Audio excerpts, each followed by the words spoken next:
Hello friends, welcome to bliss cinemas. இன்னைக்கு நம்ம உன்னால் என்னால் படம் எப்படி இருக்குன்னு பார்க்க போறோம். வாங்க வீடியோக்குள்ள போகலாம். இந்த படம் பார்த்தீங்கன்னா 2023வது வருஷம் ரிலீஸ் ஆன ஒரு கமர்ஷியல் படம். இப்போ இந்த படத்தோட கதையை பத்தி பார்க்கலாம். படத்துல பார்த்தீங்கன்னா 3 இளைஞர்கள், 3 ஹீரோஸ்னு வச்சுக்கலாமே. இவங்க 3 பேரும் சென்னைக்கு வராங்க. 3 பேருக்குமே பார்த்தீங்கன்னா அவங்க ஃபேமிலி சிச்சுவேஷன் காரணமாக பண தேவை இருக்கு. அதுக்காக சென்னைக்கு வராங்க. ஒருத்தருக்கு பார்த்தீங்கன்னா ஹாஸ்பிட்டல் எக்ஸ்பென்ஸ் இருக்கும், இன்னொருத்தர் அவர் ஃபேமிலியை பார்த்துக்க வேண்டியது இருக்கும், இன்னொருத்தருக்கு அவர் லவ் பண்ண பொண்ணை கரம் பிடிக்கிறதுக்காக தேவைப்படும். இவங்க 3 பேரும் பார்த்தீங்கன்னா ஒரு வீட்டில் வாடகைக்கு குடியெடுக்கிறாங்க ஒன்னா. இவங்க பார்த்தீங்கன்னா பணத்துக்காக ரியல் எஸ்டேட் பண்றாங்க. ஆனா அதுல ஒரு சொதப்பலாயிடும். அதனால வர பிரச்சனைகள்லாம் என்ன? சோனியா அகர்வால் வந்து உங்களுக்கு பண தேவை இருக்கு, நான் சொல்ற விஷயத்த செஞ்சீங்கன்னா உனக்கு நான் காசு தரேன் அப்படின்றாங்க.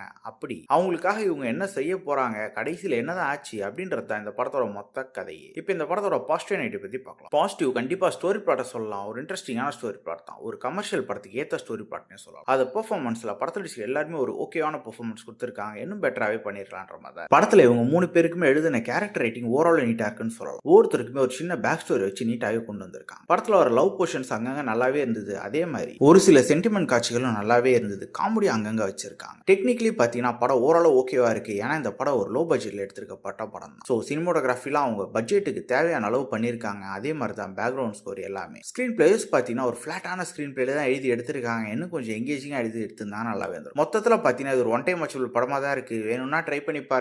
இன்னொரு வீடியோவில் சந்திக்கலாம். தேங்க்யூ.